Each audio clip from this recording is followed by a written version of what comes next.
तो just confirm करना कि आप लोगों को यहाँ पर स्क्रीन पर इक्विटी इक्विटी मार्केट और कमोडिटी मार्केट के लिए यहाँ पर कुछ दिखे। कमोडिटी मार्केट सबको दिख रहा है स्क्रीन पर? Yes sir, yes sir. Yes sir. अरे ऋत्विक का फिर से मैसेज आया। रे ऋत्विक इस लेक्चर में नहीं है? Sir I am in the lecture. तो वो पहले किया था, बहुत पहले। टाइम देखो sir. Okay okay okay okay, तो अभी आया हूँ मैसेज। ठीक है ठीक है। तो कमोडिटी मार्केट सबको स्क्रीन पर विजिबल है जो हम लोग आज सीखने वाले हैं।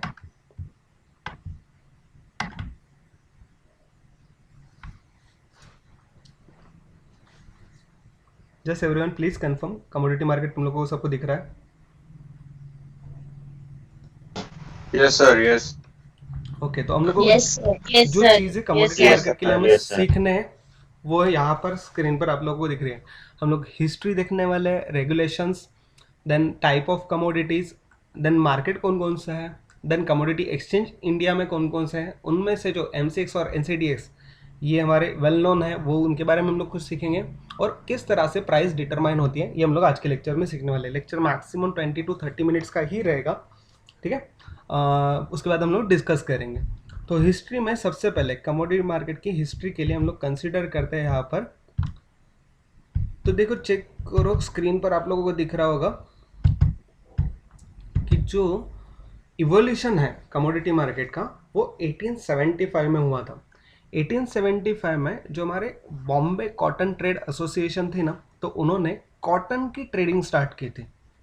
उन्होंने क्या किया था कि हम जिस तरह से ऑफलाइन ट्रेड होते थे तो उसी तरह से वहाँ पे ऑफलाइन मार्केट में ट्रेडिंग होने लगी कि फ्यूचर डेट्स के लिए, कि हम लोगों को 100 एंड 100 रेंज की कॉटन, 100 एंड 100 रेंज के कपड़े, या फिर 100 एंड 100 रेंज के जो हमारे क्लोथिंग्स हैं वो क्लोथिंग्स हमारे वहाँ पे ट्रेड किए जाते थे फॉर फ्यूचर डेट और day up to date, right.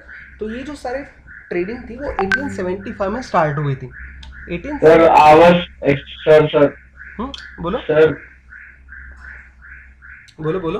आवाज बहुत कट रही सर, कुछ सुनाई, मतलब बहुत कम, कुछ सुनाई नहीं दे पा रहा।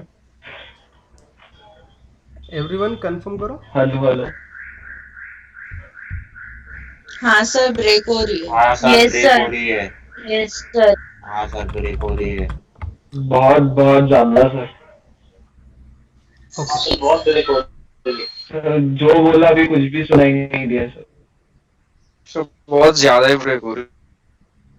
Just second, just second, I do one thing.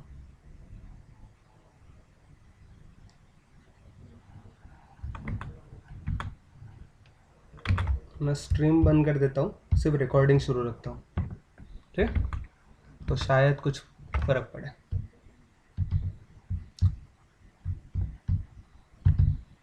I hope कि अभी आवाज़ क्लियर आए हमें।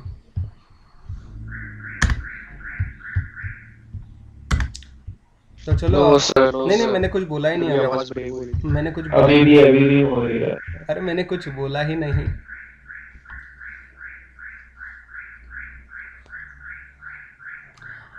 चलो, तो कमोडिटी मार्केट में हम लोग हिस्ट्री में स्टार्ट किया था हम लोगों ने। तो हिस्ट्री के लिए जो 1875 था, ईयर 1875, तो वहाँ पे सबसे पहले कमोडिटी ट्रेडिंग स्टार्ट हुआ इंडिया में, जो कि बॉम्बे कॉटन ट्रेड एसोसिएशन ने स्टार्ट किया था। वहाँ पे क्या फैसिलिटेट किया था, तो वो लोग है ना, कट रही है सर, कट रही है। अभी भी कट रही है सर सर सर। अरे यार, हाँ सर। बहुत। अच्छा यार, मेरे प्यारे मित्रों, भाइयों, दोस्तों, आप लोगों को अभी मेरी आवाज़ ठीक से आ रही है या अभी भी कट रही है? सर जस्ट अभी कटी। अरे यार, कट रही है सर, कट रही है। सर, टेस्ट करते वक्त जैसे जब पढ़ाते हो तो आवाज कट रही है। वो चाहता ही नहीं कि पढ़ाओ सर। अरे यार, ऐसे नहीं है। हाँ, नेट कनेक्शन ही नहीं चाहता होगा। अरे क्या ब्रॉडबैंड लेके बैठा हुआ, वो भी नहीं चल रहा है, क्या करूं।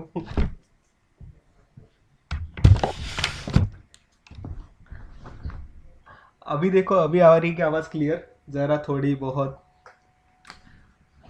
हिस्ट्री में सीखते हैं कि बॉम्बे कॉटन ट्रेड, ये तो पूरा मजा ही किरकिरा कर रहा है यार। जो फ्लो था वो कंप्लीट फ्लो चेंज हो गया। अब आ रही है क्या आवाज? चेक करो, या अभी भी कट हो रही है कंटिन्यूअसली? नहीं सर, नहीं अभी भी सर। आवाज- सर अभी भी सर clear क्लियर आवाज हो है। रहा है वॉइस। कट रही है सर, कुछ समझ ही नहीं आ रहा है सर। बाप रे, ऐसा नहीं होने पाना था। सर 10 मिनट का ब्रेक ले लो, बाद में वाईफाई को ब्रेक दे दो, थोड़ा बाद में देखा। अरे वो उसी की 10 मिनट क्या, मैंने 2 लेक्चर में कितना बड़ा बहुत गैप आउट था। बोला। यहाँ पर वापिस दे दो। सर रिकॉर्डिंग रहने दो सर। सर रिकॉर्डिंग बंद ही कर दो सर, नहीं चाहिए सर रिकॉर्डिंग। नहीं, रिकॉर्डिंग का कोई सवाल नहीं है, रिकॉर्डिंग के लिए नेट नहीं लगता। रिकॉर्डिंग तो मेरे डेस्कटॉप पे चल रहा है। हेलो, अभी आ रही है आवाज? हाँ, हाँ सर। यस हाँ सर, सर। अभी आ रही है हाँ, सर, अभी आ रही है। हो गया हो गया, चलो चलो चलो। हमारा कमोडिटी मार्केट हम लोगों को अच्छे से सीखने के लिए टाइम दे, यही दुआ करेंगे और स्टार्ट करते हैं। तो हिस्ट्री में जो हम लोग देख रहे थे पॉइंट्स, तो उसमें से 1875, in the year 1875 Bombay cotton trade association जो थी, उन्होंने कॉटन ट्रेडिंग स्टार्ट किया था, जहाँ पे कॉटन से रिलेटेड, क्लोथिंग से रिलेटेड जो कोई भी गुड्स थे वो सारे ट्रेड होते थे। सबसे पहले 1875 में हुआ था। उसके बाद वही बॉम्बे कॉटन एक्सचेंज लिमिटेड में कन्वर्ट हो गया। जो ट्रेड एसोसिएशन था उसे उन्होंने कन्वर्ट कर दिया बॉम्बे कॉटन एक्सचेंज लिमिटेड के नाम से 1893 में। उसके बाद इन द ईयर 1900 गुजराती व्यापारी मंडली जो थी, उन्होंने ट्रेडिंग ऑयल सीड्स की स्टार्ट की। पहले क्या होता था कि बॉम्बे कॉटन एक्सचेंज हो या कॉटन ट्रेड एसोसिएशन हो, वहाँ पे सिर्फ कॉटन रिलेटेड प्रोडक्ट्स जो थे, गुड्स जो थे, उसे ट्रेड किया जाता था। लेकिन 1900 में गुजराती व्यापारी मंडली जो थी, उन्होंने क्या किया कि ऑयल सीड्स जो थी उनकी भी ट्रेडिंग वहाँ पर स्टार्ट की। फिर बाद में चैम्बर ऑफ कॉमर्स जो हरपुर का था, वो 1913 में उन्होंने गेहूं, व्हीट की ट्रेडिंग वहाँ पे स्टार्ट की।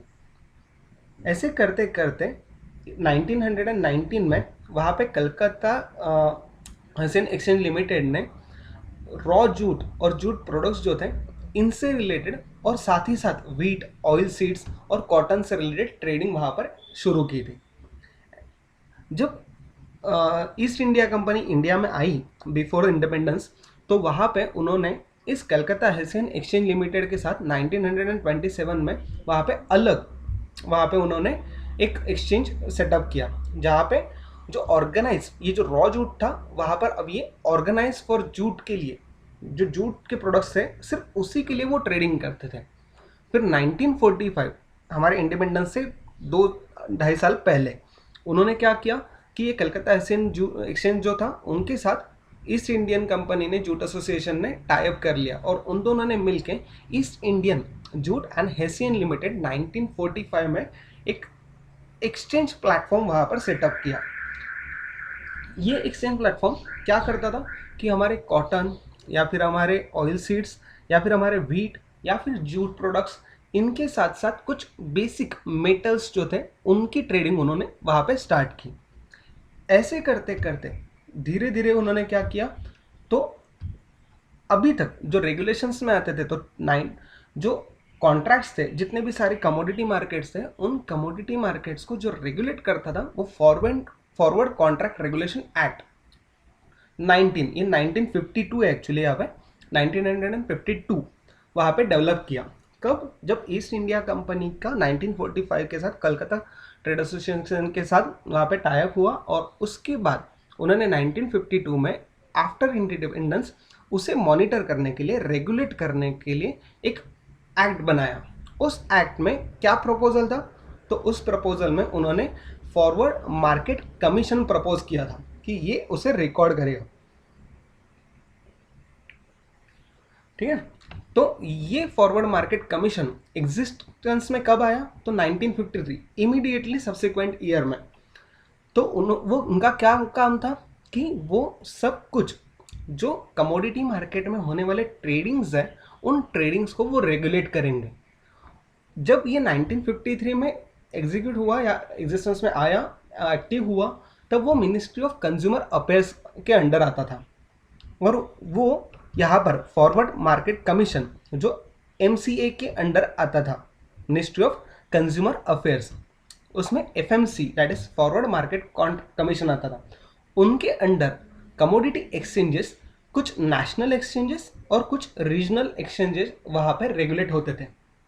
लेकिन 2015 में गवर्नमेंट के प्रपोजल से FMC फॉरवर्ड मार्केट कमीशन ये सेबी के साथ मर्ज हो गया। सेबी क्या है? Securities exchange board of India, जो कि हमारे स्टॉक एक्सचेंजेस को वहाँ पे रेगुलेट करती है, वहाँ पे मॉनिटर करती है।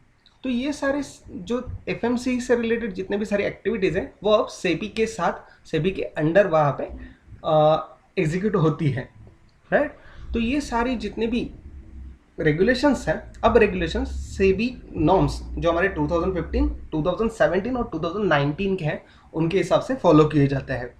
तो ये कमोडिटी एक्सचेंज जो है, इन कमोडिटी एक्सचेंज में जो हमारे कमोडिटी मार्केट है उसमें कौन कौन सी अलग अलग तरह की कमोडिटीज ट्रेड होती है। जैसे कि फॉर एग्जांपल दो, एक हार्ड कमोडिटीज और दूसरी सॉफ्ट कमोडिटीज, ठीक है। तो हार्ड कमोडिटीज में वहाँ पर क्या ट्रेड होता होगा? तो प्रीशियस मेटल्स मतलब कौन से होंगे? तो गोल्ड, प्लैटिनम, कॉपर, सिल्वर, इस तरह के जो मेटल्स हैं वो मेटल्स वहाँ पर ट्रेड होते हैं। इन मेटल्स में अलग अलग तरीके की एनर्जी सेक्टर से अंडर आने वाले कुछ ऑयल, नेचुरल गैस ऑयल, इसके अलावा अलग अलग जो लिक्विड हमारे कमोडिटीज़ है वो भी यहाँ पर हार्ड कमोडिटीज़ में ट्रेड होती है। इसका मतलब ये नहीं है कि ऑयल बहुत सॉफ्ट होता है तो वो यहाँ पर ट्रेड नहीं होना चाहिए, वो हार्ड कमोडिटी में कैसा आया? नहीं, इनका मतलब ऐसा है कि जो नॉन एग्रीकल्चर रिलेटेड कमोडिटीज़ है वो यहाँ पर ट्रेड होते हैं, ठीक है, हार्ड कमोडिटीज़ के अंडर। और दूसरा सॉफ्ट कमोडिटीज़ के अंडर एग्रीकल्चर रिलेटेड जो कोई भी प्रोडक्ट्स है, जो गुड्स हैं, जैसे कि soybean, wheat, rice, coffee, sugar etcetera, ये सारे एग्रीकल्चर रिलेटेड कमोडिटीज़। और लाइव स्टॉक एंड मीट, जैसे लाइव कैटल हो, पोर्क हो, फीडर कैटल हो, इस तरह से जो लाइव स्टॉक है वो भी यहाँ पर ट्रेड किए जाते हैं। यहाँ तक क्लियर सबको कि कौन कौन सी कमोडिटी किस तरह से ट्रेड होती है? इनकी एक लिस्ट है कि कमोडिटी मार्केट में कौन कौन सी तरह की अलग अलग कमोडिटीज़ वहाँ पे ट्रेड की जाती है। वो लिस्ट मैं आपको जब नोट्स प्रोवाइड करूँगा उसमें वो सारी लिस्ट दे दूँगा, ठीक है। ये हमारे कंप्लीटली हमारे नॉलेज के लिए होगा, ये एग्जाम पॉइंट ऑफ व्यू के हिसाब से नहीं रहेगा, ठीक है। यहाँ तक सबको क्लियर? अभी आवाज़ ब्रेक हुई कह रहे, कंफर्म करो।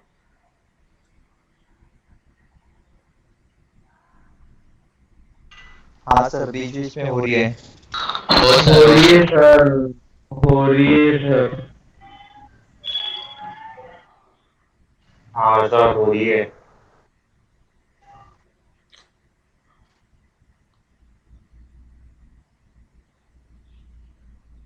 ओके, और थोड़ा धीरे बोलता हूँ ताकि शायद ब्रेक ना हो। देन नेक्स्ट पॉइंट है हमारा मार्केट रिलेटेड, मतलब कमोडिटीज मार्केट कौन कौन से होंगे। तो कमोडिटी मार्केट जिस तरह से हम लोगों ने इक्विटी मार्केट में देखा था कि एक्सचेंज ट्रेडेड, जो कि हमारा स्टॉक एक्सचेंज होगा वो स्टॉक एक्सचेंज, और दूसरा ओवर द काउंटर। तो इस तरह के दोनों भी वहाँ पे अलग अलग मार्केट्स होंगे। ओवर द काउंटर में फॉरवर्ड कॉन्ट्रैक्ट्स, मतलब आने वाले फ्यूचर डेट्स के लिए या फिर एक्चुअल जहाँ पर हम लोगों को फिजिकल ट्रेडिंग करनी पड़ेगी, वो सारे कॉन्ट्रैक्ट्स वहाँ पर आएंगे, राइट।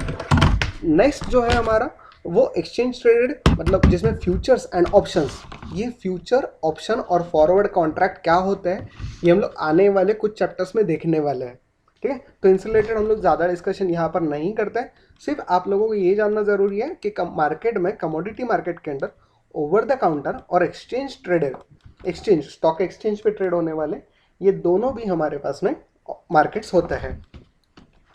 नेक्स्ट पॉइंट है हमारा कमोडिटीज एक्सचेंज इन इंडिया। कौन कौन से तरह के कमोडिटी एक्सचेंजेस इंडिया में हैं? तो जो वेल नोन है उनमें से 4, that is multi commodity exchange, जिनके बारे में हम लोग आगे सीखने ही वाले हैं। दूसरा Indian commodity exchange, national commodity and derivative exchange, ये डेरिवेटिव का पार्ट भी हम लोगों को आगे चल के सीखना है। Then national multi commodity exchange, ये सारे के सारे हमारे एक्सचेंजेस इंडिया में है, राइट। इसके अलावा भी बहुत सारे एक्सचेंजेस है, लेकिन ये टॉप 4 है जिनको हम लोग वेल नोन कह सकते हैं। उनमें से MCX और NCDX ये हम लोगों को सीखना है, राइट। अब MCX और NCDX में आने वाले कुछ आइटम, कुछ details. MCX multi commodity exchange India limited, जो कि मुंबई में 2003 में एस्टैब्लिश हुई थी। ये इंडिया की सबसे लार्जेस्ट कमोडिटी एक्सचेंज है, जहाँ पर हमारे बिलियन बेस मेटल और एनर्जीज, इस तरह के सारे प्रोडक्ट्स जो होते हैं वो ट्रेड किए जाते हैं, राइट। बेस मेटल मतलब क्या होता है कि जो हमारे गोल्ड और सिल्वर, इन दोनों को छोड़कर बाकी सारे जो मेटल्स हैं वो वहाँ पर ट्रेड किए जाते हैं, राइट। उसे हम लोग कहते हैं बेस मेटल्स। और एनर्जी सेक्टर मतलब क्या कि जो ऑयल, गैसेस वगैरह, लिक्विड जो हमारे मिनरल्स है वो सारे, वो एनर्जी सेक्टर के अंडर आता है। देन ये हमारा फर्स्ट एक्सचेंज है to start the option contract in commodity. Option contracts क्या होते हैं ये हम लोग आगे चल के सीखने वाले हैं। जो कमोडिटी में शुरू करने वाली ये MCX, ये हमारी पहली स्टॉक एक्सचेंज थी, ठीक है। Next clearing corporation. Clearing corporation मतलब क्या होता है, जैसे कि हम लोगों ने सेटलमेंट के लिए इक्विटी मार्केट में देखा था कि इक्विटी मार्केट में जो कोई भी ट्रेडिंग होती है उनकी सेटलमेंट करने के लिए वहाँ पे एक सेटलमेंट हाउस होता है जिसे हम लोग क्लियरिंग हाउस कहते हैं। MCX का खुद का एक होली ओन सब्सिडरी है जो ये क्लियरिंग का काम अलग से करता है। मतलब कि कैसे कि जैसे BPO और KPO, जैसे नॉलेज प्रोसेस आउटसोर्सिंग हो या बिजनेस प्रोसेस आउटसोर्सिंग हो, कुछ काम करने के लिए हम लोग अलग कंपनीज अपॉइंट करते हैं कि वो हमारे बिहाफ पे वो पर्टिकुलर वर्क एग्जीक्यूट करें, राइट।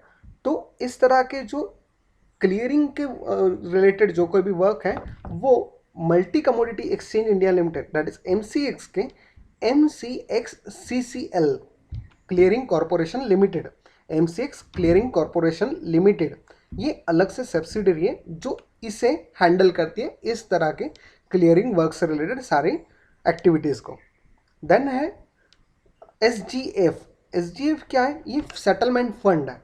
ये सेटलमेंट फंड मतलब क्या कि नॉर्मली कैसे होता है कि किसी टेक्निकल डिफ़िकल्टीज़ की वजह से हो या फिर किसी अलग अनवांटेड थिंग्स की वजह से हो, अगर सेटलमेंट के लिए कभी बायर या सेलर दोनों को अगर सेटलमेंट के वक्त फंड्स अवेलेबल नहीं हुए, उनके जो पैसे हैं वो उनको इमीडिएट नहीं मिले, तो यहाँ पर जो फंड मल्टी कमोडिटी एक्सचेंज यहाँ पर क्रिएट करके रखती है SGF, ये सेटलमेंट गारंटी फंड जो होता है, इस गारंटी फंड में से वो अमाउंट वो पर्टिकुलर बायर या सेलर जिनको अमाउंट नहीं मिली है उनको वो इमीडिएट प्रोवाइड कर देती है।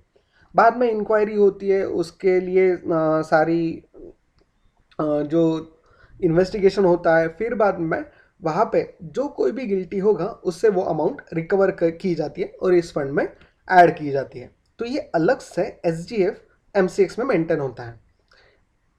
ये MCX इंटरनेशनल एक्सचेंजेस जो है, जो हमारे 4 इंटरनेशनल एक्सचेंजेस हैं, उनके साथ भी उन्होंने अलायंस करके रखा है, जैसे कि CME ग्रुप हो, लंदन का मेटल एक्सचेंज हो, देन डेलियन कमोडिटी एक्सचेंज हो या ताइवान के फ्यूचर एक्सचेंज हो, राइट। इनके साथ भी हमारे अलायंसेस है कि उनके कमोडिटीज़ भी हमारे यहाँ पे कुछ ट्रेड हो सकते हैं और हमारे भी कुछ कमोडिटीज़ वहाँ से बायर या सेलर वहाँ पे ट्रेड कर सकते हैं।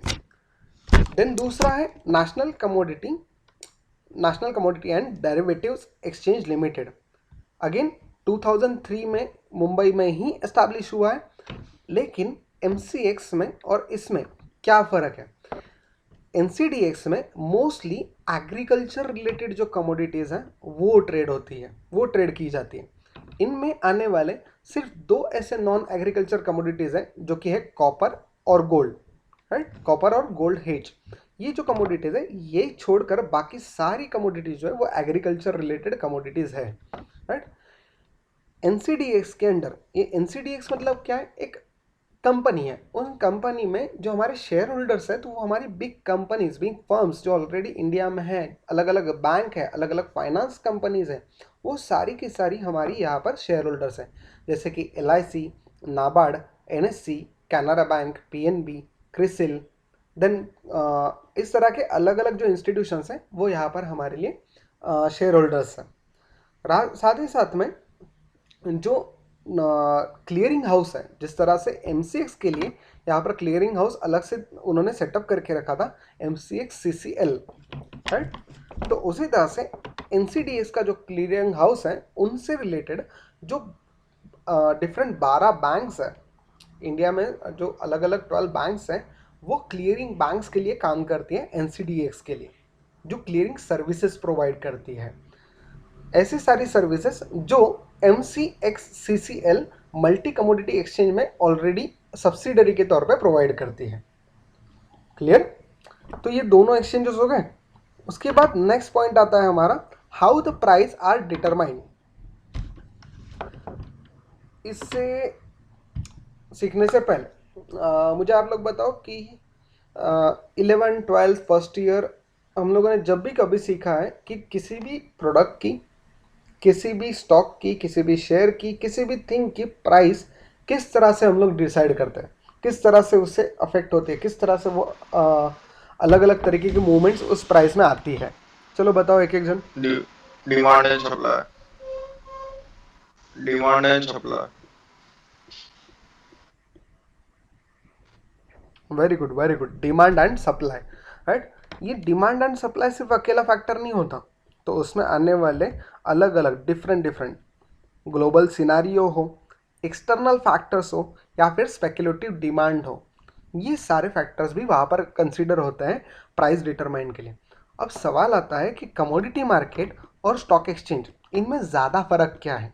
सारे तो चीज़ें सेम है, लेकिन कमोडिटी के मार्केट के फंक्शंस और स्टॉक मार्केट के फंक्शन अगर सिमिलर भी हो तो भी यहाँ पर जो प्राइसेस की वोलाटिलिटी है, प्राइसेस में होने वाले चेंजेस जो है वो बहुत ज़्यादा फ्लक्चुएटिंग होते हैं इन commodity market. Clear? Commodity market में होने वाले जो प्राइस फ्लक्चुएशंस होते हैं वो बहुत ज़्यादा होते हैं। क्यों? क्योंकि कोई भी छोटी से छोटी न्यूज़ हो, उस छोटी से छोटी न्यूज़ को बहुत ज़्यादा रिएक्ट होना इस कमोडिटी मार्केट का एक अलग से फीचर है। कि उसमें क्या होता है कि अगर सपोज फॉर एग्जांपल जैसे कि ट्रांसपोर्टेशन सर्विस के लिए अगर ऑयल प्राइसेस बढ़े, तो ऑयल प्राइसेस बढ़ने की वजह से जो हमारी छोटी से छोटी डे टू डे यूज़ किए जाने वाली कोई भी एग्रीकल्चर कमोडिटी हो, जैसे कि फॉर एग्जांपल शुगर या सॉल्ट हो, तो ऑयल प्राइसेस बढ़ने की वजह या फ्यूल प्राइसेस बढ़ने की वजह से अल्टीमेट इफेक्ट वो हमारे शुगर या फिर सॉल्ट प्राइसेस पे पड़ता है। तो वो सारे जो होते हैं वो यहाँ पर इमीडिएटली रिएक्ट करते हैं। तो इस तरह के जो ग्लोबल सिनारियोज हो या फिर एक्सटर्नल फैक्टर्स हो या फिर स्पेकुलेटिव डिमांड्स हो, ये फैक्टर भी हमारे कमोडिटी मार्केट में जो हमारी कमोडिटीज़ होती हैं उनकी प्राइस डिसाइड करने के लिए वहाँ पे इम्पोर्टेंट फैक्टर के तौर पे कंसिडर होते हैं। क्लियर? Everyone clear?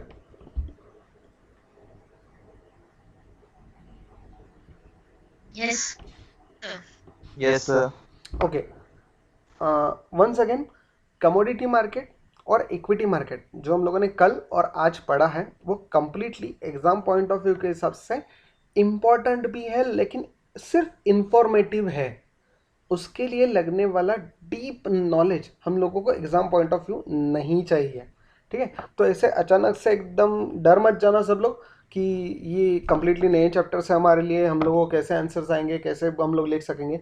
तो जितना हम लोगों ने अभी तक सीखा है, सुना है, उसी से रिलेटेड जनरल लैंग्वेज में आपको आंसर करना है। ठीक है? कोई hard and fast technical language use नहीं करनी है ज़्यादा। ठीक है? तो उससे डरो मत। कमोडिटी मार्केट और इक्विटी मार्केट तो जनरली हम लोग सीखेंगे ही, ट्रेडिंग के लिए आप लोग जैसे बोल रहे हो वैसे। और बाकी कमोडिटी मार्केट के लिए जो है वो कमोडिटी मार्केट ज़्यादा कुछ हम लोगों को सीखने के लिए नहीं, लेकिन मैं कुछ स्क्रीनशॉट दिखा के आपको उससे रिलेटेड भी गाइड करूँगा कि किस तरह से वहाँ पे कमोडिटी मार्केट में ट्रेड होता है। राइट। एक और चीज़ है इक्विटी मार्केट और कमोडिटी मार्केट के डिफरेंस में।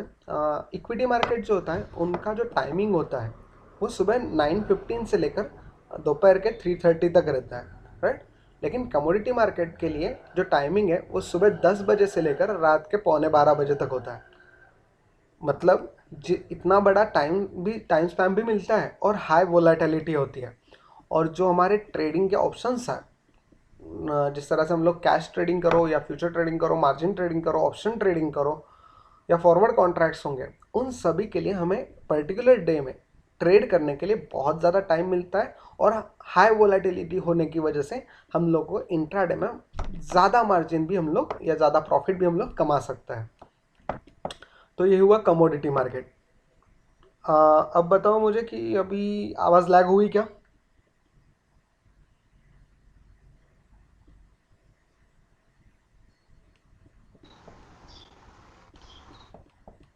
नहीं सर।